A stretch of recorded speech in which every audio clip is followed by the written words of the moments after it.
ओम गंग गणपतये नमो नमः। संक्षिप्त शिव पुराण वायु संहिता उत्तरखंड अध्याय 27 पंचाशर मंत्र के जप तथा भगवान शिव के भजन पूजन की महिमा।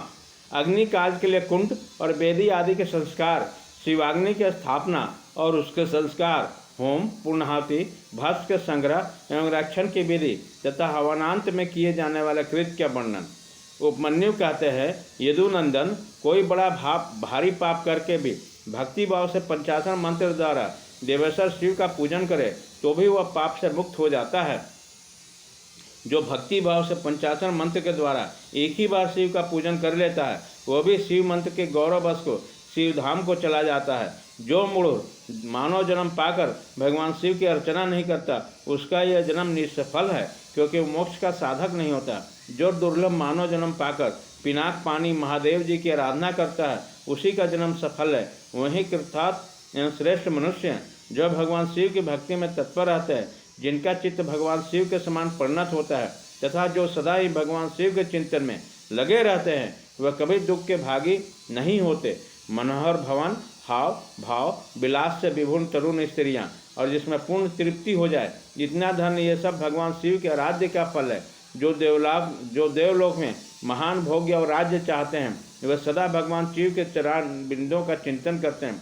सौभाग्य, कांतिमानी रूप, बल, त्याग, दया भाव, शूरता और विश्व में विख्याति, ये सब भगवान शिव के पूजा करने वाले लोगों की सुलभ होती है। इसलिए जो अपना कल्याण चाहता है उसे सब कुछ छोड़कर केवल भगवान शिव के मन में लगा उसकी आराधना करनी चाहिए। जीवन बड़ा तेजी से जा रहा है, जवानी शीघ्रता से बीती जा रही है और रोग तीव्र गति से निकट आ रहा है। इसलिए सबको पिनाक पानी महादेव जी की पूजा करनी चाहिए जब तक मृत्यु नहीं आती है, जब तक वृद्धावस्था का आक्रमण नहीं होता और जब तक इंद्रियों की शक्ति छीन नहीं होते, तब तक ही भगवान शंकर की आराधना कर लो। भगवान शिव की आराधना के समान दूसरा कोई धर्म तीनों लोकों में नहीं है। अब मैं अग्नेय कार्य का वर्णन करूंगा। कुंड में, स्थंडली पर, वेदी में, लोहे के हवन पात्र में या नूतन सुंदर के मिट्टी के पात्र में विधिपूर्वक अग्नि की स्थापना करके उसका संस्कार करें। तत्पश्चात वहाँ महादेव जी की आराधना करके होम क्रम आरंभ करें।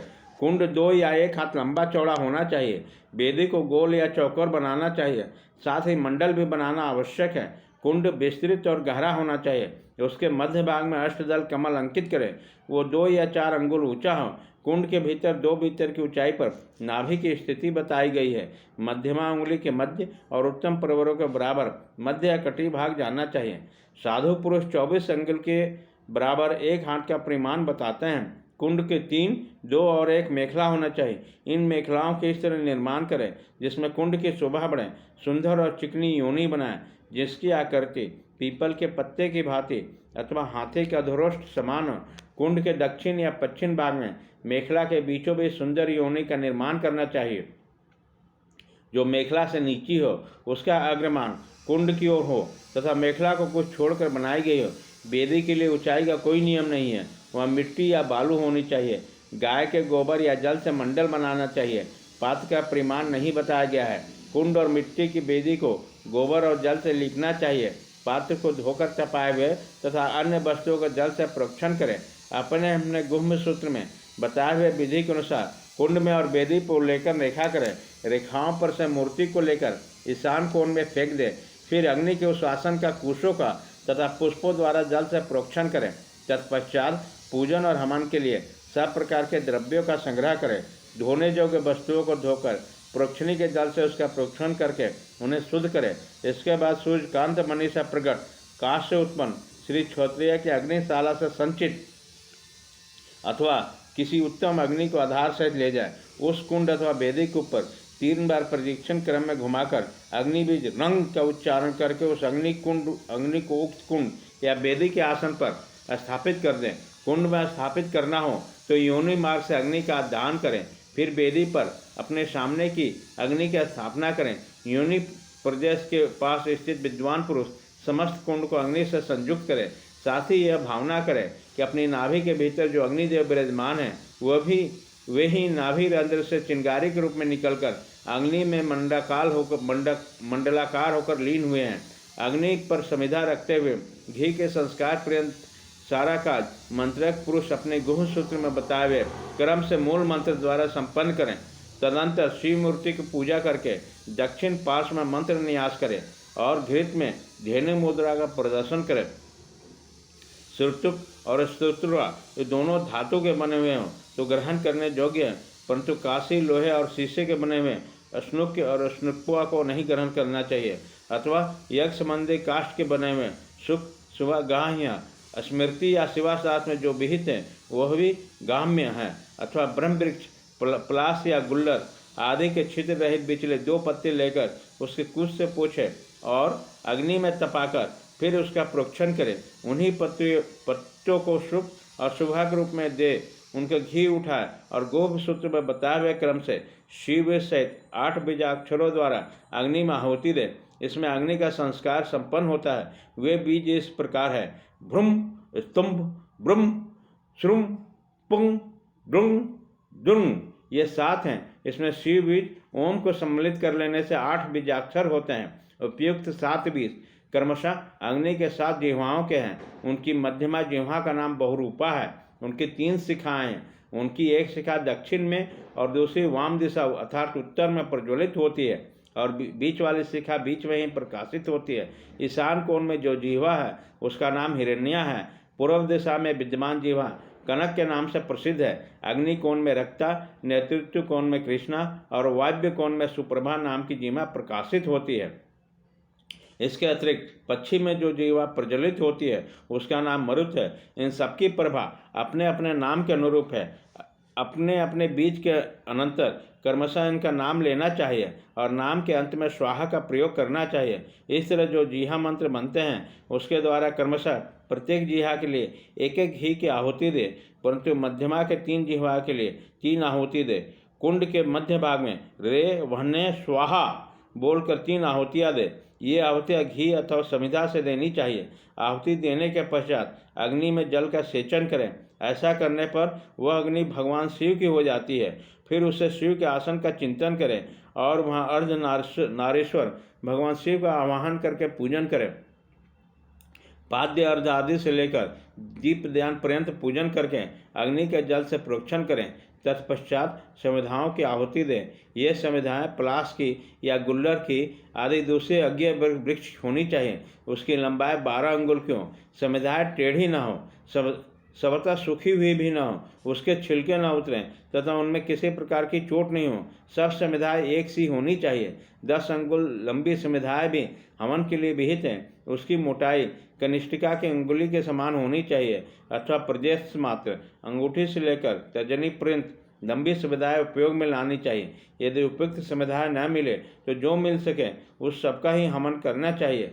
समिधा हवन के बाद घी की आहुति दे। घी की धारा दुर्वादल के समान पतली और 4 अंगुल लंबी हो। उसके बाद अन्न की आहुति देनी चाहिए जिसका प्रत्येक ग्रास 16-16 मासे के बराबर हो। लावा, सरसों, जौ और तिल इन सब में घी में मिलाकर यथासंभव भक्ष, लेव्य और चौक से कभी मिश्रण करें और इन सबकी यथाशक्ति 10, 5 या 3 आहुतियाँ दे अथवा एक ही आहुति दे। इस शुरुआत से, समाधि से, श्रुक से अथवा हाथ से आहुति देनी चाहिए। उसमें भी दिव्य तीर्थ से अथवा ऋषि तीर्थ से आहुति देने का विधान है।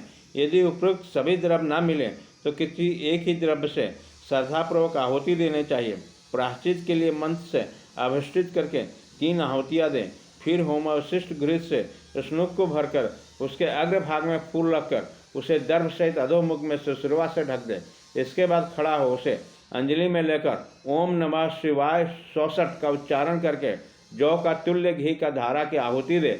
इस प्रकार पूर्ण आहुति करके अग्नि में पूर्वत जल का छींटा दे। तत्पश्चात देवेश्वर शिव का विसर्जन करके अग्नि की रक्षा करें। फिर अग्नि का भी विसर्जन करके भावना द्वारा नाभि में स्थापित करके उसका नित्य यजन करें। अथवा शिव शास्त्र में बताई गई पद्धति के अनुसार वागीश्वरी के गर्भ से प्रकट हुए अग्निदेव को लाकर विधिवत संस्कार करके उसका पूजन करें। फिर समिधा का दान करके सब और प्रधियों का निर्माण करें। इसके बाद वहाँ 2-2 पात्र रखकर शिव का आयोजन करके प्रोक्षणी पात्र का शोधन करें। उस पात्र के जल में पूर्वोक्त वस्तुओं का प्रोक्षण करके जल से भरे हुए प्रणीता पात्र को ईशान कोण में रखें।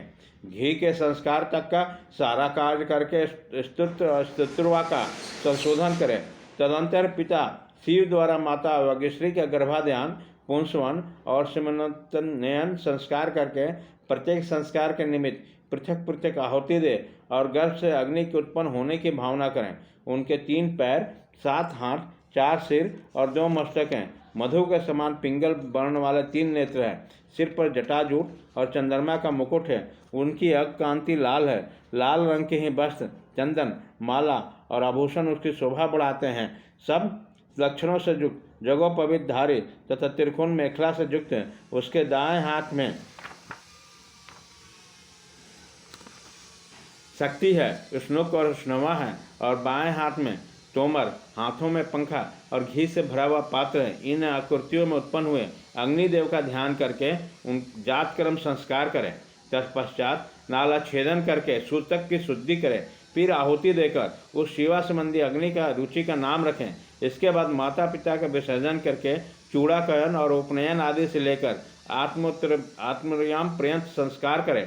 तत्पश्चात घृत आदि का होम करके स्वीकृत होम करें। इसके बाद रंग बीज का उच्चारण करके अग्नि पर जल की छींटा डालें।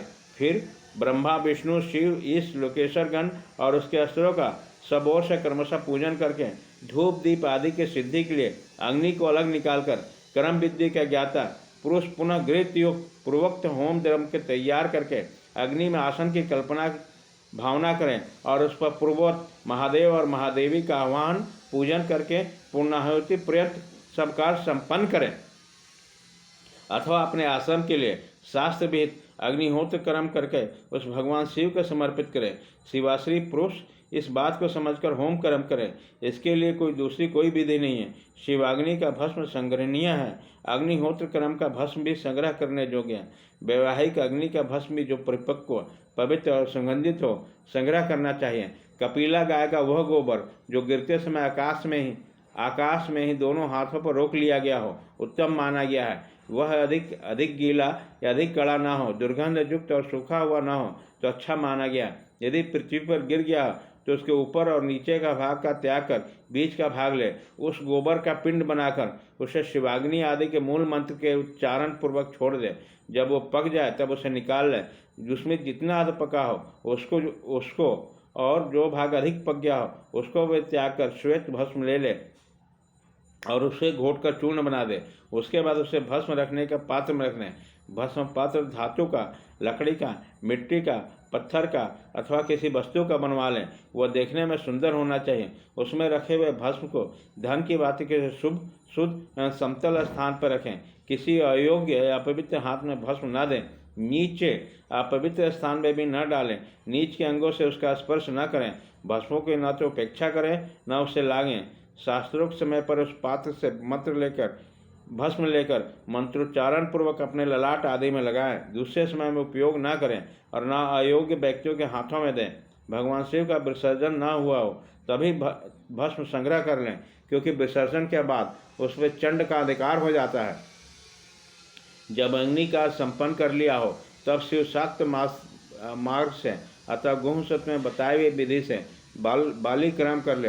तदंतर अच्छी तरह लिपे पुटे मंडल में विद्मासन को बिछाकर विद्या कोष की स्थापना करके क्रमशः पुष्प आदि के द्वारा यजन करें। विद्या के सामने गुरु का भी मंडल बनाकर वहाँ श्रेष्ठ आसन रखें और उस पर पुष्प आदि के द्वारा गुरु की पूजा करें। तदंतर पूजनीय पुरुष की पूजा करें और भूखे को भोजन कराएं। उसके बाद स्वयं सुखपूर्वक शुद्ध अन्न भोजन करें। वह अन्न तत्काल भगवान शिव को निवेदित किया गया हो अथवा उनका प्रसाद हो, उसे आत्मशुद्धि के लिए श्रद्धापूर्वक भोजन करें। जो अन्न चंड को समर्पित हो उसे लोभवश ग्रहण न करें। गंध और पुष्प माला आदि जो अन्य वस्तुएं हैं उनके लिए भी विधि समान है, अर्थात चंड का भाग होने पर ग्रहण नहीं होना चाहिए। वहाँ विद्वान पुरुष मैं ही शिव हूँ ऐसा बुद्धि न करें। भोजन और आचमन करके शिव का मन ही मन चिंतन करते हुए मूल मंत्र का उच्चारण करें। शीर्ष समय शिव शास्त्र की कथा के श्रवण के आदि योग्य कार्यों में बिताएं। रात्रि का प्रथम पहर बीत जाने पर मनोहर पूजा करके शिव और शिवा के लिए एक परम सुंदर सैया प्रस्तुत करें। उनके साथ ही भक्ष भोजन, वस्त्र, चंदन और पुष्पमाला आदि भी रख दें। मंत्र और क्रिया द्वारा भी सब भोजन व्यवस्था करके पवित्र हो महादेव जी और महादेवी के चरणों के निकट शयन करें। यदि उपासक गृहस्थ हो तो वह भी अपनी पत्नी के साथ शयन करे। जो गृहस्थ ना हो वह अकेले ही सोए।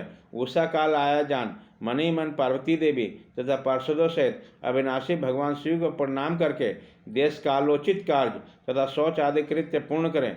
फिर यथाशक्ति शंख और बादलों के दिव्य ध्वनियों से महादेव और महादेवी को जगाएं। उसके बाद उस समय खिले हुए परम सुगंधित पुष्पों द्वारा शिव और शिवा को पूजा करके पूर्वोक्त कार्य आरंभ करें। अध्याय 27